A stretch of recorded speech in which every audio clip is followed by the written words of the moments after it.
Баршаңызға қайырлы күн достар. Бүгін мен денсаулыққа өте пайдалы, ағзаны тұздан тазалауға арналған үй жағдайындағы қолжетімді рецептпен бөлісетін боламын. Ол үшін бізге жуып тазартылған бір кесе күріш және күріштің мөлшеріне қарай су қажет болады. Суымызды отқа төзімді ыдысқа құйып қайнатып аламыз. Қайнаған суымызға жуып тазартылған күрішімізді салып, жақсылап араластырып, бетін жауып, бір қайнағаннан кейін бұқтырылған отта пісіріп аламыз.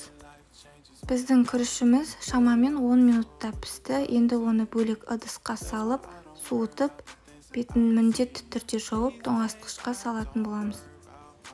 Таңертеңгілік тоңазытқыштан күрішімізді алып, міндетті түрде аш қарынға стақанымызға 2 ас қасықтан сала отырып, үстіне қайнаған суымызды құйып, жақсылап араластырып ішіп аламыз.